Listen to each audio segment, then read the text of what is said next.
What's happening, YouTube? Welcome back. This is episode 3 in the Grandmaster, the Top 500 series. This time we've got 2 beginners who are blue and purple, as well as 1 master who is yellow. This is also my first game playing since the most recent update came out.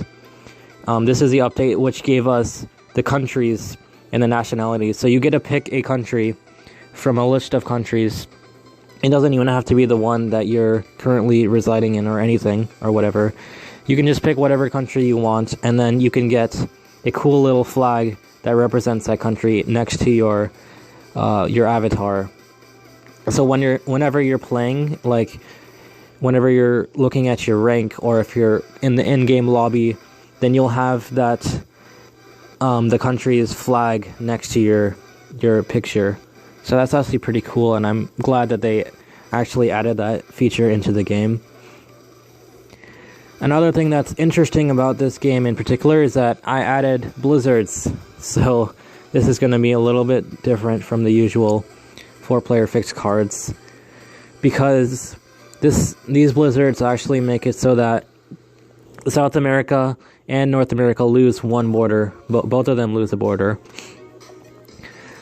And now, if you have South America, like purple, you only need to guard Brazil.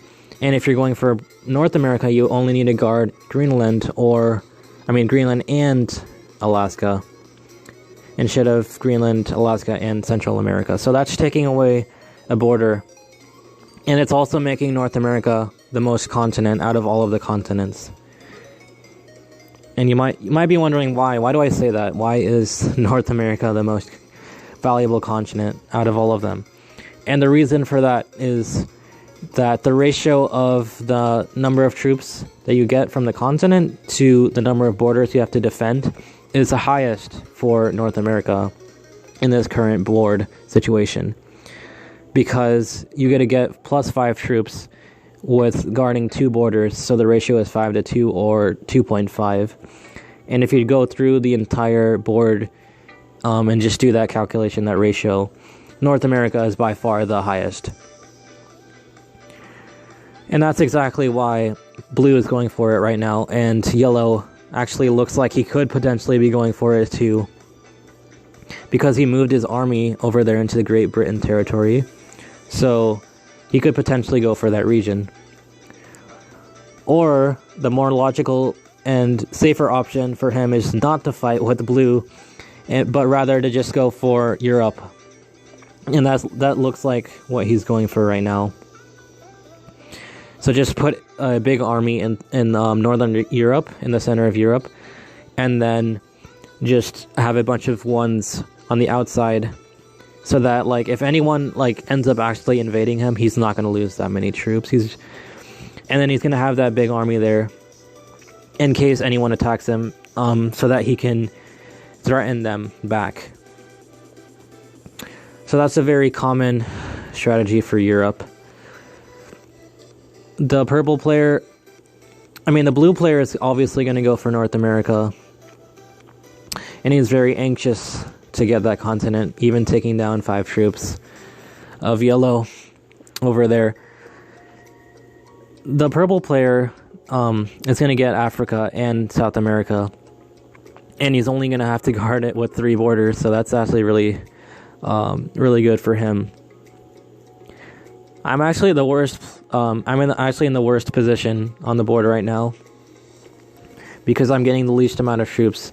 The only advantage to this situation is that I'm kind of outside of all of the fighting, because the yellow player has the most chances of getting into a fight with the other players, because he's bordering both blue and purple.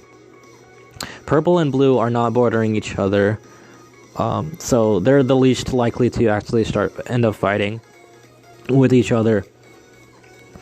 But the reason that I say that I'm in the weakest position right now is that if none of these players end up invading each other, then eventually they're gonna outgrow me, because they're all getting plus 8 troops each turn, whereas I'm only getting plus 5 troops. So eventually they can actually get strong enough to where one of them could end up taking me out of the game. And then and like they would be able to do that because there would be 3 people left, so none of the remaining players could take out the person who took me out, because if they did that, then the last player would end up winning.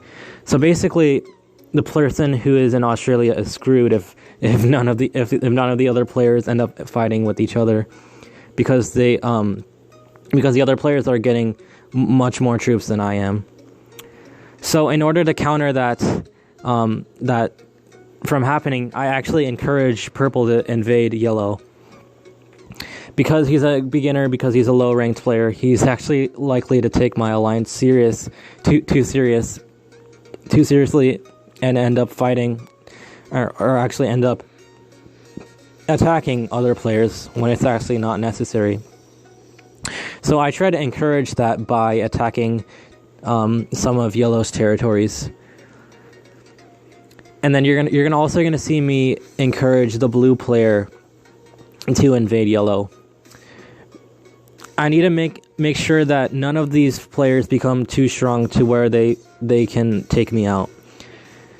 So the only way for me to do that is to have someone invade one of these players, or actually have me invade one of these players. So yeah, this is the second time I asked a player to attack yellow, and yellow is the best target for me to attack, or have others attack, because he's right there in the middle. He has even 4 borders to defend, and both, like I said before, both blue and purple are next to him. So yellow actually pulled his entire army next to next to blue, and then blue responded by fortifying his entire 70 troops army next to yellow. So this is a really bad situation for yellow, because he's got blue on his tail, and there's nothing he can do right now. He needs to move his army out from Europe. He needs to move it into Asia. If I were him, that's what I would do. I would pull my troops out and go to Asia in a neutral territory, and then just start hitting one card every turn, because it looks like blue is not going to let him hold Europe anymore. And yellow is not strong enough to fight with blue in this situation. So things are not looking too good for yellow.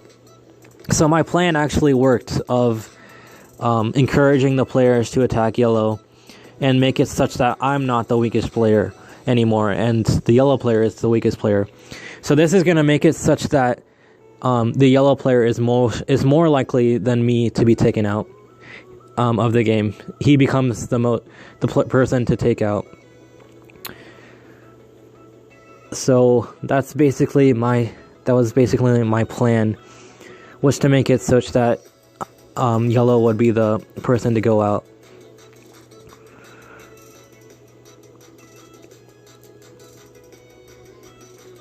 And there's actually nothing yellow can do.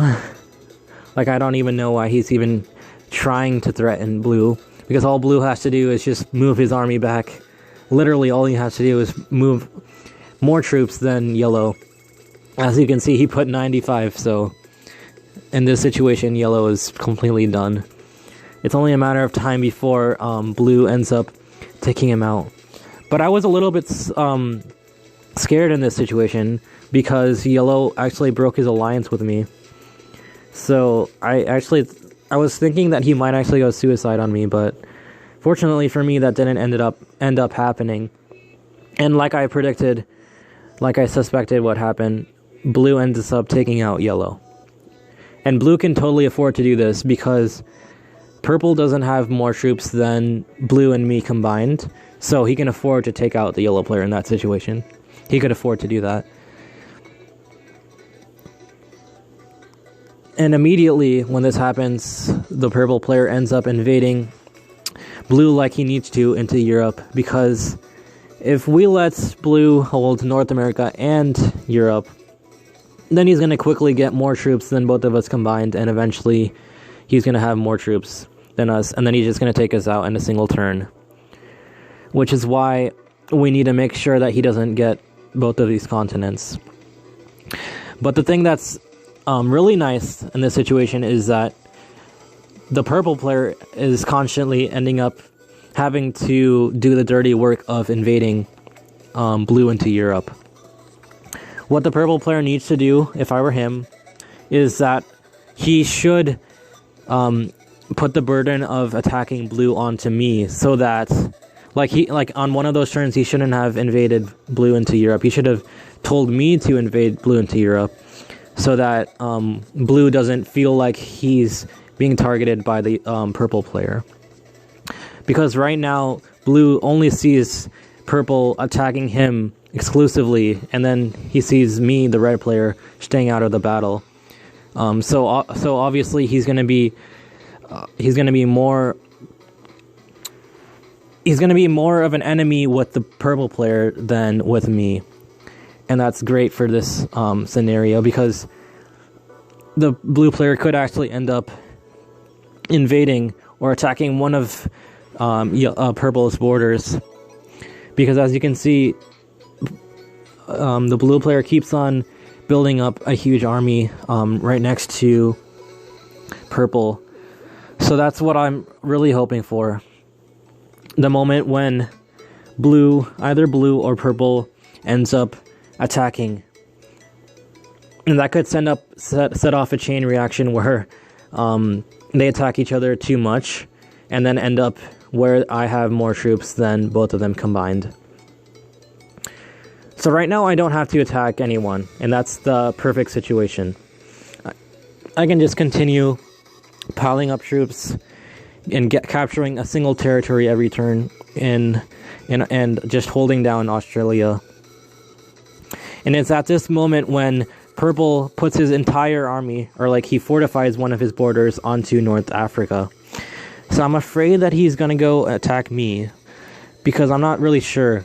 He could either go and take me out, like go suicide on me and let blue win, or he could go and attack the blue player. So I really encourage purple to attack blue, and then I make sure that I fortify my troops out into China to make it look like I'm going to attack blue. Because if I was really afraid that purple would think that I'm not helping him by just staying neutral, like just keeping my army blocked. So that's why I fortified my troops out. And my plan actually works, because in this turn, as you can see, purple goes full on suicide mode and just takes out all of these major armies of blue, which actually makes it so that I have more troops than both of them combined. So purple actually ends up breaking the balance of the game. The game is completely unbalanced in my favor, so I can just take out both of them.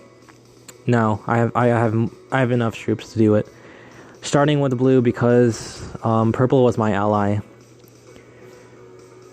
I mean, I guess from blue's perspective, this looks like I'm like cheating or something, like teaming up, but this was completely on purple. Like I encouraged him to do it, and then I pretended like I'm gonna attack blue, but I had no idea that purple would actually go full on and then like actually go and attack blue's big armies.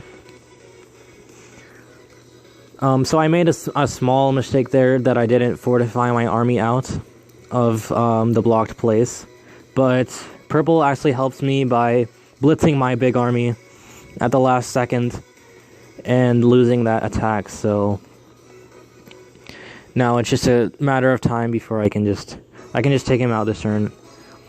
No big deal.